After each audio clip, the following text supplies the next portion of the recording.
Hello, and welcome to the third episode of our four-part series of conversations where we investigate how digital engineering tools are molding the next phase of design and manufacturing. My name is Carlos Gonzalez, Special Projects Manager of Mechanical Engineering Magazine and ASME.org. Today's conversation will focus on the rise of mechatronics in the realm of digital engineering.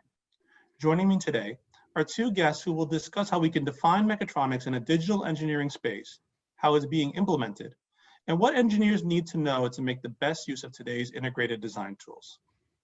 Our first guest is Jim Ryan, the Vice President of Math and System Simulations at Altair. Jim received his Master's in Mechanical Engineering from Stanford University and works in developing mechatronic products by leveraging system-level modeling and simulation. Our second guest is Louis Feinstein, a high-tech industry strategy director for Dassault Systems. Louis is responsible for global market development and strategic partnerships for high-tech portfolio products at Dassault Systems. Louis holds various patents, including a 2012 US patent for techniques for direct encasement of circuit board structures. Before we begin, I'd like to thank our sponsors for today's event. Please make sure to check out the resource section on your console to get more information. So our first question is, how do we define mechatronics today? It was a term coined back in 1969, but it's evolved and it's changed a lot and it's become this umbrella term. So in the terms of digital engineering, we need to establish the ground rules and what really is mechatronics. So Jim, why don't you start us off and how we can define mechatronics today? Thanks, Carlos. I think when I think of mechatronics, I'm a visual thinker. So it always leads me back to a Google search I did years ago on the term. And I'll bet many people, many engineers are familiar with the images that show up when you do a Google search on mechatronics. You typically get a diagram or an image that has multiple circles, one for mechanical, one for electrical, one for controls, and others. And naturally, those circles overlap because mechatronics is a union of mechanical, electrical controls, and more. So I think that by itself speaks volumes, picture's worth 1,000 words. And I think today, we need to go beyond that. That diagram was created probably 15 to 20 years ago, as best I can tell. And now, we're adding other circles to the diagram that include actuators and sensors. And I'm sure that future versions, or at least I feel sure, will include newer topics like data analytics, artificial intelligence, machine learning, industrial Internet of Things, IoT, things like that. So to me, mechatronics is the confluence of these different disciplines and is the acknowledged need to treat them holistically rather than separately. And Louis, do you have anything to add to the mechatronics definition of today? Absolutely, it's changed quite a bit since the dawn of mechatronics, shall we say. It used to be throwing things back and forth between the electronics guys and the mechanical. And there was a little bit of software in there, for the controls. And then we always used to talk about kinematics, how do things move and so forth. So that was kind of really the core that everybody dealt with. Well, the thing that we're dealing with today, and it has been brought up, was it's really that we're dealing with the environment is now talking to us. So we're really working in a fourth dimension where you have your electronics, your mechanical, your software, and now your environment is actually communicating back to you. So the Internet of Things, or IoT, or the Industrial Internet of Things, has really changed the way things are being looked at in mechatronics, because now you're talking to your environment. Whoever thought that your car would be talking to a telephone pole or a stop sign? Well, that's what they're doing today. And you think about the technology has changed. It's evolving so quickly that you can't even keep up. And then the layers and layers upon software that are now in there that, it used to be, basic controls. Now we're dealing with many, many layers of systems. That's really the best aspect. It's really growing exponentially, is the use of systems over systems over systems.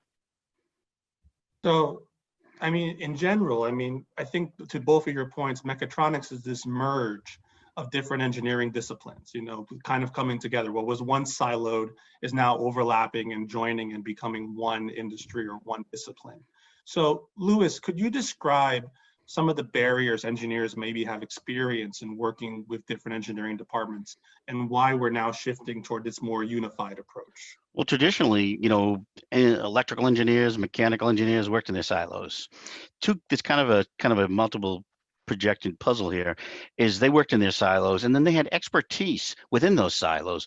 You'd have systems architects, you'd have systems engineers. In the electrical side, you may have you would have electrical engineers, you'd have electronics engineers, totally different things, two different types of engineering, many disciplines working together, but but people were very specialized. Same with mechanical, everybody was specialized. Now with mechatronics, what we're seeing is it's a convergence where it's not about specialization, it's about becoming broader and more capabilities. And with that comes a lot more of requirements and, and more of, you need the more complex tools. The tools need to evolve to be able to handle these systems of systems. So you're no longer talking with mechanical engineers, electrical engineers, software engineers, kidiomatic engineers.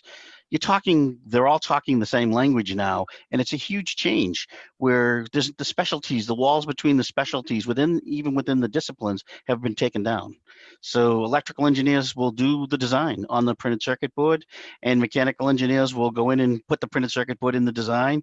And then on top of that, the software engineers will be working with the electrical engineers to make sure that the interfaces are proper. It's a totally different way of looking at things. It's really, people have been muscling through them for years. I mean, we've had products, but now we've gotten to the point where systems architecture and systems of systems engineering is really taking place. No simple product actually is not a system of systems today. And one of the things I've noticed in terms of what we're talking about in digital engineering, right, is that the simulation aspect of mechatronics has evolved. So as you were saying, mechanical engineers are now including electrical designs into their plans. Well, now they're also able to simulate electrical systems into their mechanical systems. So Jim, could you give us an insight into how mechanical systems are adopting electrical systems into their designs and how it's cutting down on maybe the test phase or the integration phase for product design? Yeah, I'd like to agree with what Louis said, that the makeup of engineering teams is changing. The expectations of engineers to be able to be more T-shaped. That was a phrase I heard Stanford engineering dean Jim Plummer use. I don't know if he was the author of it, but I learned it from him many years ago. T-shaped because the engineers have to be deep, on the vertical part of the T, but also broad on the horizontal part of the T. So it's all about being multidisciplinary in your approach, if you would. And as you said, Carlos, the whole goal of changing the technology, changing the type of engineering preparation through university and other preparation training, if you would, is to enable us to develop better products faster. And as Louis said, there's hardly any products today that aren't mechatronic, really. If you get down to it, everything is smart or smarter, getting smarter. It's more connected. They are more connected, et cetera. So we have to keep a pace of this, if you would, in order to, as you said, Carlos, sort of think about cutting down the physical testing, but kind of ironically, increasing the digital testing or virtual testing, if you would. We want to be able to do more exploration. I think the name of the game really is to be able to explore any product, mechatronic or otherwise. And now that we have the technology where we can do the system of systems simulation, including electrical, mechanical controls and others, we can really start to hit third gear here, moving out of first, second gear, where we were kind of limited to just what the mechanical team could do or just what the electrical team could do, et cetera. It's an exciting time, I think, to be involved with mechatronics, and I'm happy to be in this space. Well, I mean, you're bringing up a good point, the systems of systems, right? Because now, like, no device is just a mechanical device. Everything has some level of, whether it's electrical or even connected to the internet. So I was wondering, Louis, you and I have spoken about this before. How can we model these sort of systems of systems, right? The electrical, the cyber physical, and what insight does it give us to model them in the first place? Well, the first thing benefits out of modeling them, there's plenty of modeling tools at Aaron Dassault. We use a platform-based modeling where actually your entire design or your product is built around a model-based engineering approach. That's really the core to our business. But when you really look at systems engineering, it's really looking at how things operate through the discipline, and then putting the disciplines together. It's almost like cogs in a wheel. Especially the best way to do is you have to have the cogs mesh, or the product doesn't, or things don't move. And what's happening is that we keep seeing lots and lots of changes and things that are going on as technology evolves. We're starting to see more cogs come in the wheel, I guess is the best way to see it, and more linkages. So one of the things that's coming up now is requirements, is the ability to meet requirements, and to look at these requirements and to understand, are our systems meeting the requirements? Because you have what we would call meshed requirements, is that if it does this, it's going to affect that. So today it's a little different than it was before. And then on top of that, we're interacting with the environment, as I said. So what's happening is that the models are becoming much more complex, and they're becoming more behavioral. And they're starting to learn, and we're starting to put AI into some of these models, so you can understand. Think about like how much technology goes into a vehicle today. I mean, it's transformed completely. If you look at cars 5 years ago, we didn't have any of the sensors and technology we have today. The anti-lock, we had anti-lock brakes, but we didn't have systems that knew when you're going to collide into a car. Collision avoidance systems, lane traffic, monitors.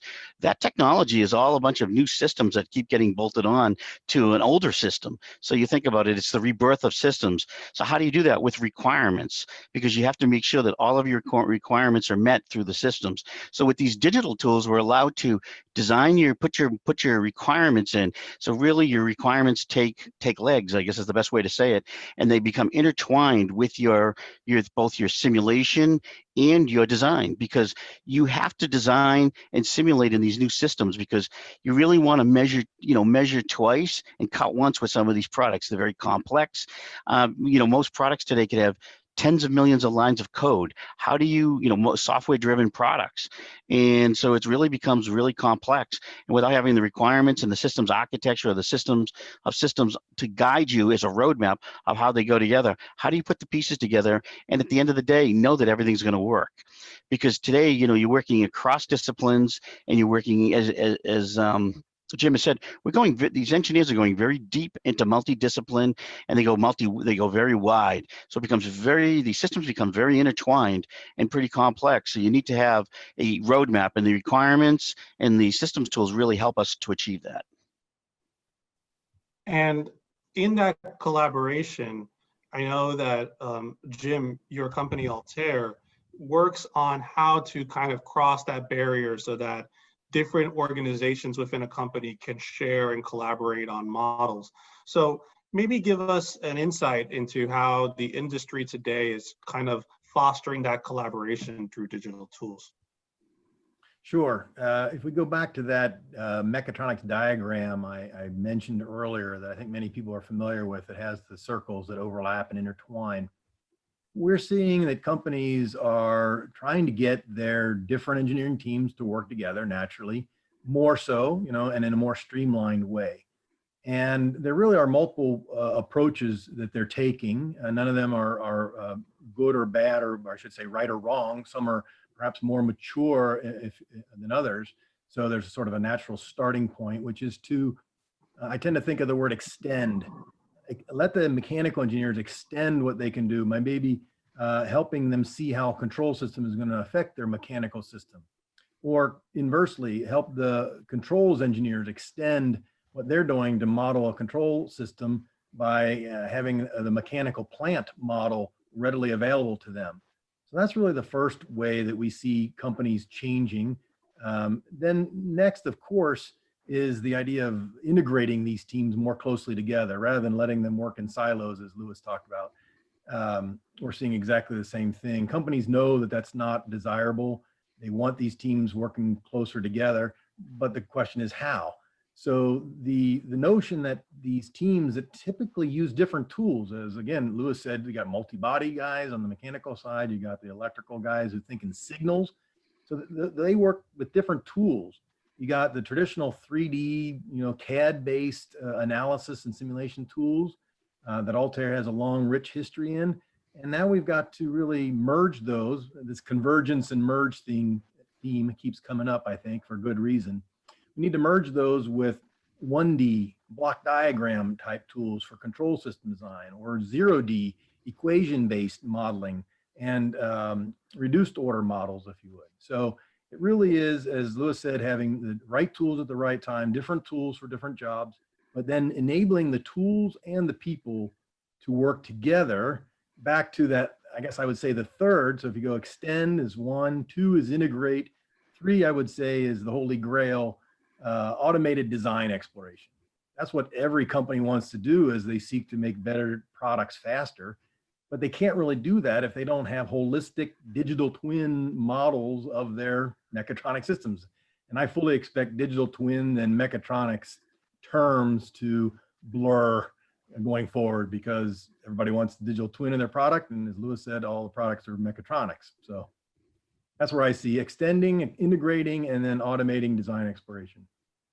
So this is a point that I wanted to bring up with both of you, because you both have shared similar viewpoints on the subject, but the open sourceness of models today, right?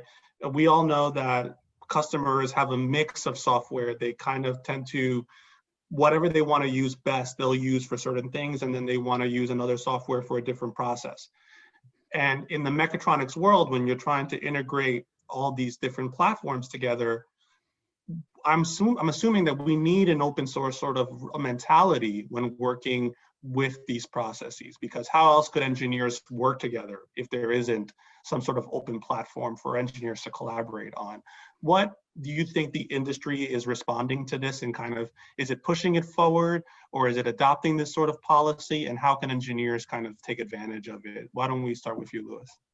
So what we've adopted here at in Dassault is a little different. And I'm talking a little bit about the 3D Experience platform. It's really based on users have made their choices in the tools that they're going to use. And so what we try to do is we try to allow the users to continue to use their investments in their existing tools, no matter if it's ECAD, MCAD, simulation, software authoring, and even systems, systems engineering tools, through, I wouldn't say an open platform, but a platform that allows us to unite them all together. So what we do is we really consider a lot of the authoring tools and really just using them together to build the system model. So it gives customers choices of what they want to use. So we don't really see it as really open or closed, because everybody has the way they do things. Every company has their way they do things, and every company chooses the tools that are proper for their company. And having the ability to have openness to read and integrate different systems and different tools is really the key to having it. And then what we do is we unite it onto a new model, or what we call our MBSE model, and we bring it onto the platform and we unite it so you can have multiple. We don't care particularly. I mean, we want you to use Dassault products, but we really don't care if you're using multiple brands of products. What we want you to do is, at the end of the day, to be able to produce your product, have it unified, and then be able to to look at how you design the product and make sure everything works together. Because in a perfect world, everything would be from a single vendor. That's just not the way it is, as you stated.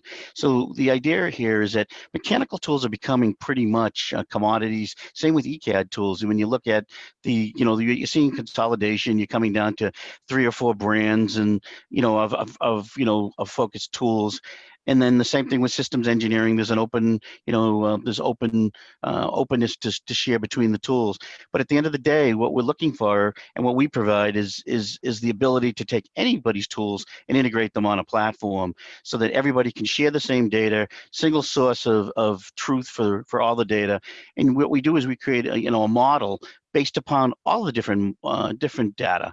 So if you have multiple CAD, 3D CAD data, you have multiple simulation data, we can do trade if and what if analysis in the system, because we're looking at everything as a single model, but it's being integrated together. Very different approach. It's really the next generation approach, is where you're not doing conversions and you're not doing translations. You're using the data as is, and you're actually integrating it together. But when you go to actually edit it or author it, you have to bring up the original tool. So it's really the best practices is to really have tools that can keep customers' investments, allow them to maintain. The biggest piece of changing a tool or anything like that is really the cost investment in the people. and people know how to use the tools to the best of their ability. So what we need to do is augment the tools. So doing translation of tools, it's no translators are perfect. So the ability to integrate different design aspects from different tools is really the key. What we think is the key to the future of model-based engineering. The tools that customers are using. I mean, and Jim, what do you think? I mean, is that really the aspects that you're seeing for customers' demand? Absolutely, Lewis. We perceive the same things you do, that companies all work differently. They have different tools, and we're not going to tell them what tools to use. Absolutely. Of course, that would be arrogance on our part. In fact, Altair, if people know us, they typically know us for HyperMesh. It's a tool that was developed long ago to work with many structural analysis tools, whether it was ours or other third parties. And we carry that DNA forward really as part of the company. Our integrated system simulation platform is built to enable the 3D plus 1D plus 0D modeling tools that I mentioned, but also to work with Python for the equation-based modeling if someone would like to do that, or with SPICE or Modelica, the open standards for mechanical and electrical modeling that have been around a long time. And last but not least, to bring in models and exchange models based on the functional mockup interface, FMI, FMU mockup units. So we really are trying to give our customers freedom and flexibility to define their workflows the way they see works best for them. So listening to you, Jim, I think the best way we can sum it up, and if you think about it, is that what is the definition of a model has changed over the time periods. Models can be anything that's presented that helps you get to the end point of your product. Would you disagree with that? It can be ECAD, MCAD, software, just about anything that you could throw at it can be a model these days. Yeah. Yep, absolutely. And then that brings up to my next question. When anything can be a model, who takes charge? Before you would, when maybe like in a setting 10 years ago, the mechanical engineer might lead the way, hand off the design, hey, put your electrical components in and go running. But now that anything can be a model, well, now the electrical engineer can jump on and be like, well, I want my things being integrated earlier and I will have some design points for you. So Jim, who takes charge now in a mechatronics setting? I think that's an excellent question, Carlos. And I think, again, it probably depends on each company doing it a little differently. Also based on historically, as you said, how did they work? But my vision, my dream for the future, and I think it's not that far off. In fact, I feel sure some companies are already doing this, is to break down those silos that Lewis talked about to the point where if you can have a integrated system simulation platform where you have a holistic system of systems model and it represents the product that you're going to make, you can simulate that product in its entirety, then this distinction between who leads and who follows or lags really starts to blur because everything becomes parallelized, if you will. It's all happening at the same time. It has to. If it comes serially, that's not going to work. So I think we're in a transition phase where in the past, maybe the mechanical team led, maybe the electrical team led based on the company's history and how much electronics or mechanical made up the product. But I think we're going to see that blur faster over time. Lewis, in your role at the SO being, the high-tech strategy portfolio manager, I imagine that when this mechatronics conversation comes to the plate, there might be some education involved, kind of telling them, this is what we think you should do in terms of adopting different disciplines into your product. So can you walk me through maybe some of the steps you take to educate customers on how to approach mechatronics for a product design? Well, the first thing that we like to do with customers is to understand their processes. We typically listen to what they say, and most customers feel that they have they've gotten to a certain point in digitalization, and they really most customers really stop at what we would call model-based engineering. So what they do is their models are digitized. So you have a 3D model that's digital, no more vellum, no more paper. They'll do the same thing with electronics. Most of the electronics are packaged today are all electronic. And so what they've done, and they've been able to combine those things in the traditional methodologies. And most companies, that's kind of they call it model-based engineering. But the next level or the next piece is to really educate them about systems engineering, really taking it to the next level where you're using systems architecture and systems engineering to understand the interactions between the systems and how you define the interactions of the systems, and to do trade-offs, as Jim has talked about, is really when you're engineering, it's all about trade-offs. It's about what puts the best antenna in. What do I have to do mechanically to stop the jamming? Or if I have to put a metal structure in, what is that going to do? I have to make the structure a little more rigid. What do you do to make it more rigid? And so one of the things it's really for customers to understand, going beyond the traditional. It's been around for a long time. So when we talk about mechatronics has been around, the definition, as you said, since 1969, and it's really getting people beyond that and understanding that the next horizon is like cyber physical systems, where the systems really are a blend of cyber systems, meaning that they're going to be probably connected of some sort, and then they're made up of systems. So when you think about it, that's really the next phase we're going. So we typically work with the customers, and we like I said, we mostly find most customers are around the model-based engineering, and that's really where they get to. Now, Jim mentioned a little bit about digital twin. And one of the things, a lot of our customers absolutely do digital twins in our products. And the question comes up is that, what is the value of the digital twin?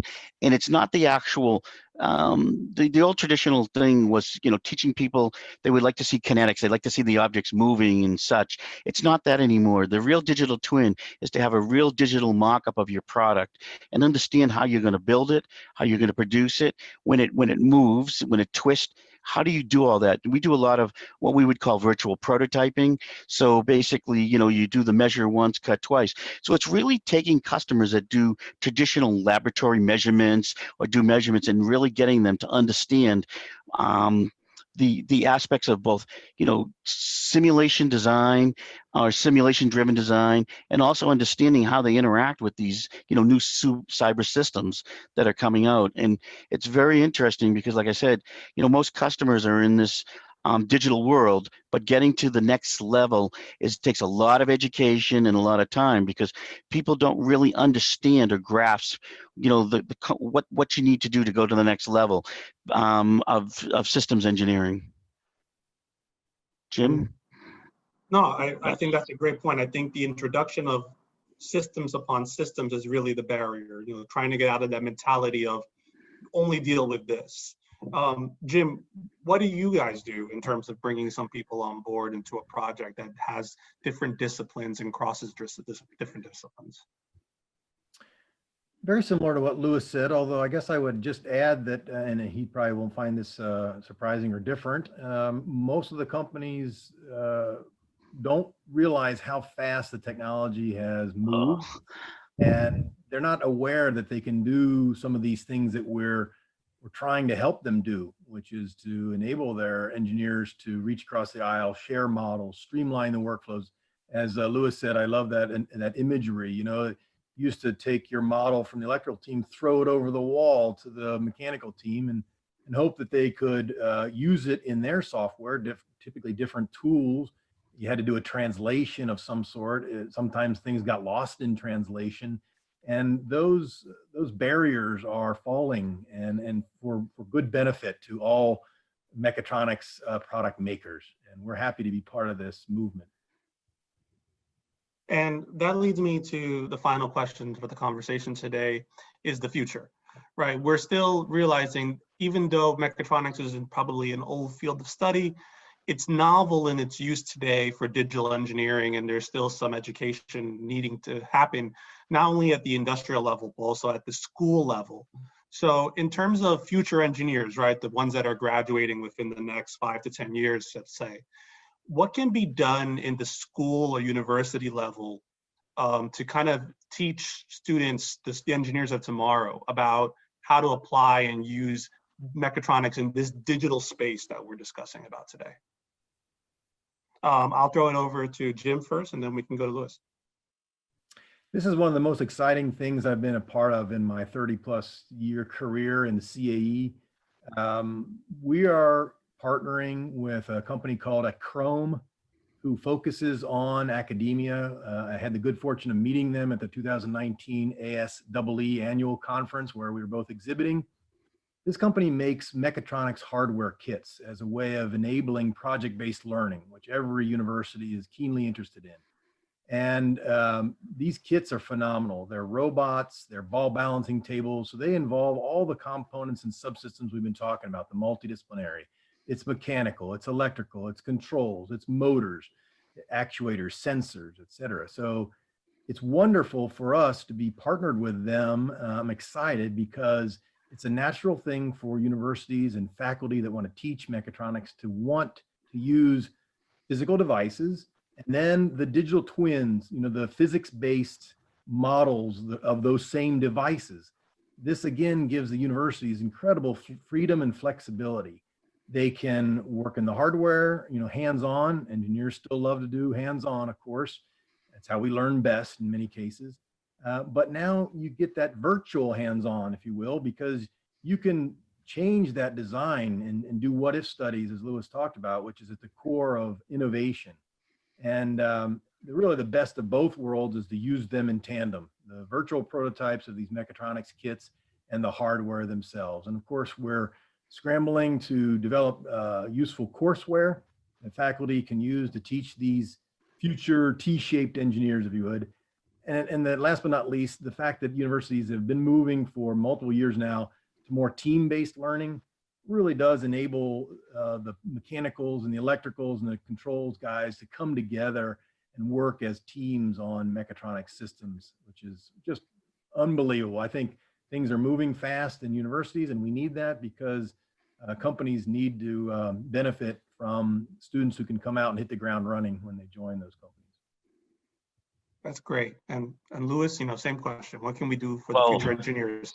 Yeah, Dassault systems, from SolidWorks all the way up through all the through all of our portfolio, is paramount in to provide the tools for the everywhere from elementary school and upward. We provide but SolidWorks tools, and then when you get into the colleges, you'll see a lot of our more advanced tools, such as our Simulia tools and CATIA tools. And one of the things that we're very heavily into STEM within the Dassault, and the real thing is to really train engineers of the future, that there's more than one domain that they need to cross. Most people go to school and they say, I'm going to be a mechanical engineer. I love mechanical engineering. But we need to make sure that they have immersion in both electrical, electronics, software. And then conversely, electrical engineers have to take some mechanical classes, mechanics, physics, so that they understand the interactions between the two. And we're seeing that today in many, many colleges. So, through the Dassault products, our STEM, a lot of the competitions that you see out there, the automotive competitions, the robot competitions, we sponsor a lot of those competitions because the future of our customers and the future of a lot of the countries we work in are going to be based upon these engineers of the future, and enabling them is just fantastic. We spend a lot of time. I personally spend a lot of time with the emerging engineers, and what's amazing about is the perception and the way they look at things now. It's not looking at it they look at it from a multi-perception basis. So when you bring the teams together, as Jim talked about, the team learning and stuff, you'll see mechanical engineers talking about electronics. You'll see electrical engineers talking about mechanical. It's a lot different than it used to be. And then the future of this, the future is definitely going to be having engineers that are multi-discipline, not just multi-discipline, but understand how to actually apply what they're learning in cross, and cross industry. And it's getting very interesting as we see it. The future is very fast. And the one thing that Jim is right on, Moore's law hits this mechatronics just as well as it hits everything else. And it's very, very fast. What's here today is change tomorrow. I mean, 2 years ago, we never talked about IIoT. We talked about it as a big buzzword. We talk about 5G today. It's just getting things there faster. It's an emerging. There's new technologies that are coming, and we need to make sure the workforce of the future is equipped properly to handle that. I agree. I think students today, when I was in school, computer coding, electrical engineering probably was an elective, and now they're in a requirement if you were going into any sort of engineering program. And I think that's just the pace that we are at. And I'm excited to see what the mechatronics world is going to bring to every level, the industrial level and the education level. Well, gentlemen, I'm sorry, Luz, any last words? Oh, just going to ask Jim, I mean, if you had the opportunity to spend any time with any of the robotics classes and stuff, the kids, they're amazing. The 8th and 9th graders working on some of these robotic projects, they go national competitions. When you work with them, it brings a whole nother level to this engineering of the future. I can't really describe. It just makes you smile because the mechatronics is just the lifeblood of what they do. Absolutely. Yeah, it is fun and exciting and sort of contagious, their energy and enthusiasm. So yeah, I'd love to be a part of the first robotics competition. Yeah, absolutely. It's crazy. Well, hopefully, as we get out of this pandemic, we can attend those things in person. Yeah, really. One of my favorite things to do. Exactly. But gentlemen, thank you so much for spending time and talking with me today. This wraps up today's conversation. Our next conversation in our series will focus on speeding innovation, the impact of digital twin on real-world testing. Again, I want to thank our speakers. I want to thank our sponsors. Please make sure to check out the resource section on your console to get more information about our sponsors today. Thank you all for tuning in, and I hope you join us for our next conversation.